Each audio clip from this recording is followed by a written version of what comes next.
30 menit sebelumnya, Eka tampak bergegas keluar dari apartemennya menggunakan motornya. Dengan kecepatan tinggi, ia pun menuju ke rumah sakit. Pikirannya berkecamuk dengan masih fokus ke jalan. Ia memikirkan banyak hal, beberapa kemungkinan yang akan terjadi kepada Rere. Karena baru kali ini seperti dihantui oleh sosok Rere sejak tadi. Perasaannya pun tak mengenakan, seperti akan terjadi sesuatu. Dadanya terasa sakit setiap kali mengingat bayangan Rere yang seperti mengisyaratkan sesuatu. Kenangan itu kembali terngiang-ngiang di pikirannya. Tawa, canda, keramahan, dan juga sentuhan gadis itu begitu lekat dalam ingatan Eka. Betapa ia telah mengungkapkan segala di hadapan gadis itu. Terakhir mengingat ketika ia kening Rere, yang sebetulnya Eka pun bingung setelah melakukan itu. Kenapa ia bisa melakukan hal itu kepada Rere? Apakah ia juga menyayanginya? Ya, Eka mengakuinya dalam hati. Kalau dia tak menyayangi gadis itu, kenapa dia sekhawatir dan sesedih ini tak mendapat kabar dari siapapun tentang kondisi gadis itu saat ini?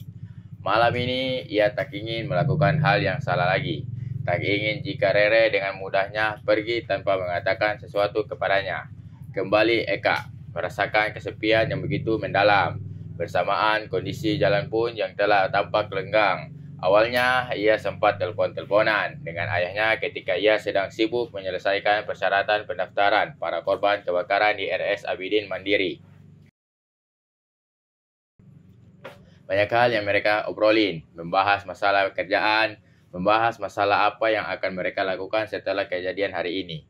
Namun, tak sedikit pun ayahnya menyinggung kejadian siang tadi di ruang rawat VIP. Begitupun sebaliknya. Meski telah terhibur sejenak dengan teralihkan pikirannya dengan pekerjaan, namun setelahnya sosok Rere tiba-tiba hadir dalam benaknya. Dan kini Eka tak mampu menahan tidak melihat gadis itu. Hatinya masih terasa sakit dengan situasi ini. Rasa sesak di dalam dadanya pun belum juga sirna. Ingin rasanya ia berada di samping gadis itu, menemani dan menjaganya semalam penuh hingga gadis itu tersadar.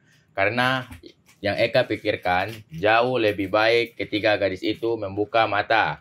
Orang yang pertama ia lihat adalah dirinya. Tiba-tiba Eka teringat apa yang dilakukan oleh Rere malam itu. Dengan sadarnya, gadis itu penuh dengan perasaan, seperti tak ingin cepat-cepat berlalu momen itu. Rek, kamu yang kuat ya, Eka bergumam, masih mengendarai motornya dengan kecepatan tinggi. Berbelok ke kiri lalu ke kanan. Berharap ia belum terhambat tiba di RS. Berharap jika Rere belum sadar. Karena ia ingin ketika Rere membuka mata, ia telah berada di samping gadis itu. Ya, itulah keinginan Eka yang selalu terucap selama perjalanan menuju ke RS. Tunggu aku gak akan lagi membohongimu. Gak akan lagi mengingkari apa yang kurasakan. Tanpa berpikir panjang, Eka pun bergegas dengan kondisi tubuh dan pakaiannya yang urak-urakan menuju ke kamar rawat Rere. Jantungnya pun ikut berdetak, mengiringi derap langkah kakinya yang makin ia percepat, melewati beberapa kamar yang telah dipenuhi oleh beberapa korban kebakaran. Namun, bukan itu yang menjadi prioritas Eka malam ini. Tujuannya hanya satu, yaitu hadir. Tak lama, ia pun telah melihat ruangan tempatnya dipermalukan.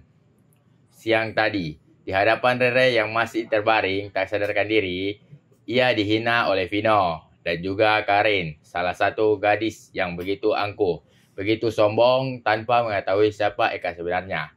Namun, Eka masih juga tak mempermasalahkan apa yang dilakukan gadis itu, karena balik lagi prioritas Eka. Menemani Rere melewati masa-masa kritisnya, menjaga hingga gadis itu sadar dan membuka matanya. Namun, saat Eka baru ingin mengetuk pintu ruangan, terdengar suara yang begitu ia rindukan sejak tadi, sedang berucap. Ia pun tersenyum penuh kebahagiaan, meski ia sadari keinginannya belum bisa tercapai, yaitu berada di sisi gadis itu ketika membuka mata. Ya, Eka merasakan tubuhnya bergetar, jantungnya berdebar-debar, dan secepatnya ingin segera masuk ke dalam ruangan. Tahu nggak kamu, Rek? sejak tadi Vino khawatir banget sama kamu. Belum juga jadi suami, khawatirnya besar banget ya. Eka terdiam, dadanya terasa sesak, hatinya sakit. Setelah mendengar salah satu dari orang yang berada di ruangan berucap, membuat Eka dan melanjutkan mengetuk pintu ruangan. Ia mundur selangkah, lalu memilih untuk menyandar di tembok sambil mendengarkan apa yang dibicarakan di dalam.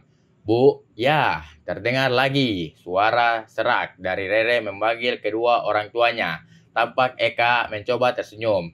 Senang rasanya mendengar suara itu, meski ada apa sayang? Beberapa detik tak ada suara, membuat Eka menyeringit. Gak apa-apa, Bu. Ya, kamu kenapa sayang? Gak usah banyak mikir dulu. Lebih baik kamu istirahat aja dulu. Biar kondisi kamu pulih, benar baru deh mikirin semuanya. Dari semua yang ia dengar, namun tak satu pun yang membuat Eka kembali ke rencana di awal. Tiba-tiba, kini ia telah gentar. Entah mengapa ia sepengecut ini tak menampakkan diri di hadapan semua orang. Ada apa dengan Eka? Di awal ia begitu berharap berada di sisi Rere. Namun kini, ia seperti tak ingin hadir di hadapan gadis itu. Ada rasa malu saat tak pantas berada di tempat itu. Dan juga merasa jika dia bukan bagian dari keluarga itu.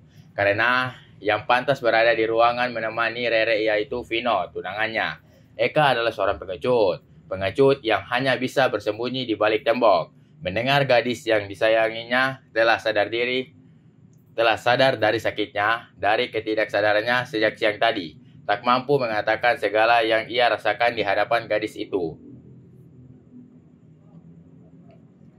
Memikirkan itu, Eka tampak mengapalkan kedua tangannya, masih berusaha melawan saat ini. Wajahnya menandakan bahwa saat ini ia benar-benar tak mampu berbuat apa-apa demi gadis yang ia sayangi. Lagian, sudah sewajarnya ia harus mengakhirinya.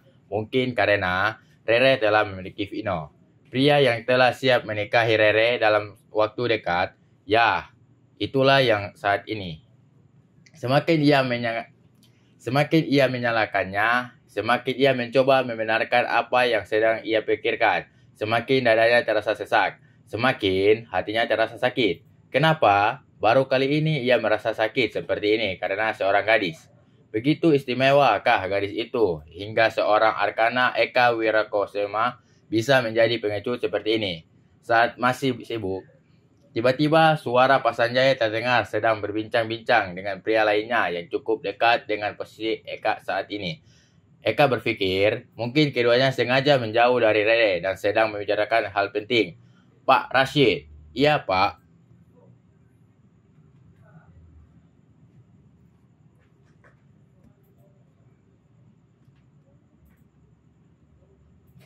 Saya masih memikirkan bagaimana kondisi para karyawan saya Pak yang menjadi korban bencana kali ini. Kata Pak Sanjaya kemudian. Eka tampak menghela nafas sesaat. Berucap dalam hati mengatakan bahwa Pak Sanjaya tak perlu khawatir akan hal itu. Ia sendiri telah membereskan semuanya. Tenang saja Pak. Jangan pikirkan dulu hal itu. Mending Bapak fokusnya ke Rere dulu. Iya sih Pak Rashid. Terdengar suara keputusasaan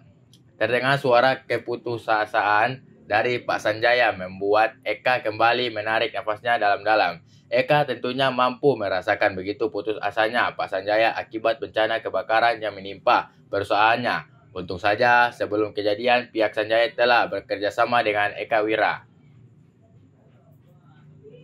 Jadi, pihak Eka Wira pun telah mengenal dan mempelajari perusahaan mereka. Maka hasil dari diskusinya dengan sang ayah tadi siang. Jika setelah kejadian ini, maka Eka diperintahkan sang ayah untuk mengawal semua yang telah mereka rencanakan.